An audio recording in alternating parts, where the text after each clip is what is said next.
if you treat people right, they really like this option. And they just want to be treated fairly like anyone does. And so the families, if you give them that option of the retail sale with those pain points or an as-is cash buyer doing it the right way, I've had a lot of success in that.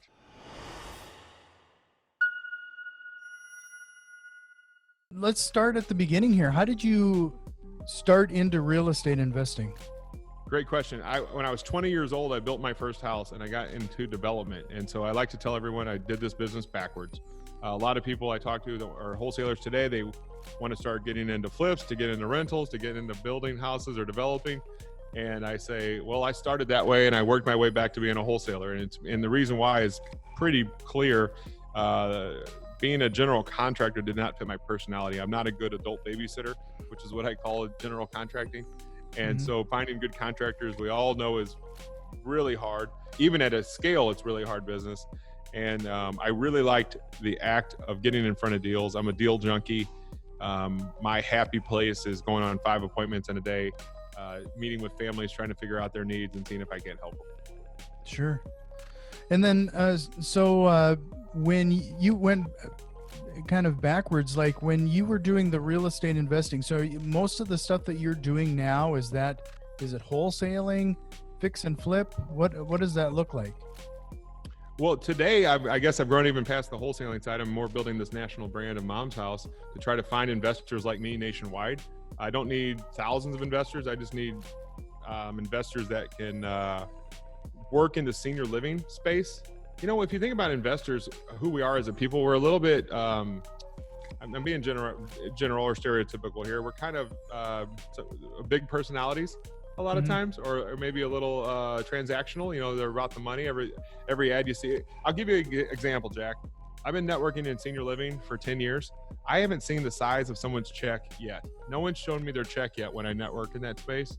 But yet when I'm in real estate, everybody's showing the size of their check. They're like, check, look at this check, you know, and it's just, it's the nature of that business versus what I'm talking about today, which is a warm hug and a kiss. And if you don't do it the right way, you probably shouldn't even start, because if you're not there to help others, they're going to see through it anyway.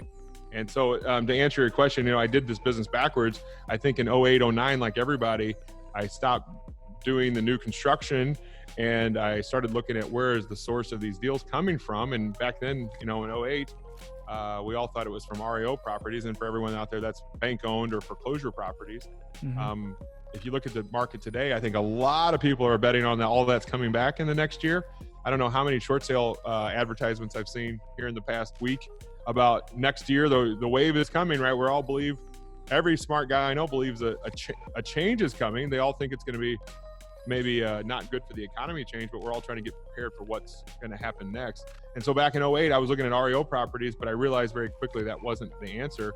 And so I started exploring all types of marketing. Some worked, some didn't. I've done it all, Jack. I've sent a million pieces of direct mail in my time. I've done weird advertising, normal advertising. I've done it all. And then we started talking about the stereotypes of our best sellers. What was going on in that seller's life? And I started to tell this story that I tell almost every day still, that normally the story goes like this. Dad passed away 8 years ago. Mom's been doing the best she can, right? She's on a fixed income. She's piddling around the house doing great, until one day she fell down again. And now she had to have surgery, and it was a hip surgery. And the doctor comes out and says, hey, when Mom gets out of rehab in 3 weeks, she cannot move home. Now, if Jack and Philip are brothers, we look at each other, we're like, what? And Jack, it's literally called crisis management. That's what we're going to go through, right? And so we look at each other, and the number one thing we're going to try to figure out is, where is Mom going to get the best care? And you and I most likely aren't prepared for that. On average, we live 400 miles away from Mom. That's the average. It's hard to rehab a house when you live in town, let alone 400 miles away. And so we go out and we try to get advice from people in the senior living world to give us some direction on where Mom is going to get the best care. And in that moment, we realize that we're going to need to sell the house to pay for this care, because you and I won't pick the cheapest place for Mom's care. That's hardly ever how it goes. I always say, we're going to pick the one with the shiniest chandelier. And it's just because that's human nature of, we want to take care of our mother, the woman that did everything for us, right? And so if we have the money, we go ahead and put Mom in there and just hope that the house sells. We go out and we meet with a realtor because my sister knows a realtor, right? And she said, this is the guy or the lady you got to call. And the realtor comes in and says, clean this place out and then do this list of demands before I'll list it for you if you want to try to get that number that Zillow said. And we're looking at each other going, we're still dealing with mom needing to move into senior living. I don't even live here. I'm just in town for the weekend because mom's getting out of rehab. We're trying to take care of her. And the realtor's saying we have to clean the place out. And you realize in the basement is mom's taxes from 1978, the workout equipment that's in pristine condition, the VHS tapes, life is down there. I mean, there's a million things in that house. And sometimes even with that family that gets along, it can take 2 to 3 months to clean the house out because they all want to do right by the kids and the grandkids so they can come in and grab some pieces. Because remember, mom's moving from a 1,700 square foot house to a 12 by 14 room. She's going from a 1,700 square feet to 160 square feet. So most of the belongings she has in that moment need to be divided. And everyone has treasures and everyone has trash and everything in between. I heard a stat the other day that I thought was pretty hilarious. Not hilarious, just kind of sad, really. 99% of the estates in St. Louis have $5,000 worth of stuff. That's what the sales bring, with a cost of $5,000 to put that sale on. So that house full of stuff, 99% of the time in St. Louis, Missouri, has zero value.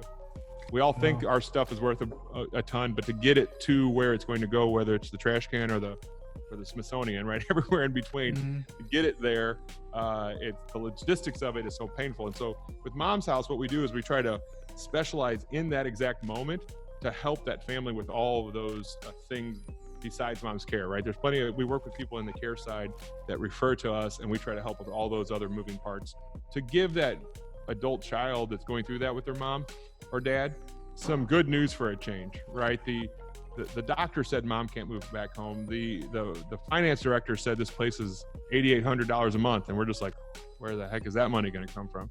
And so those kids, those adult children, if you go with a system like mom's house or that as is home buyer that still treats you right, you just got that news from the realtor that she wants me to clean it out. And with the mom's house buyer, they're saying, hey, take your heirlooms and leave everything else, we'll take care of it. That rings really well in people's ears. Like if you treat people right, they really like this option.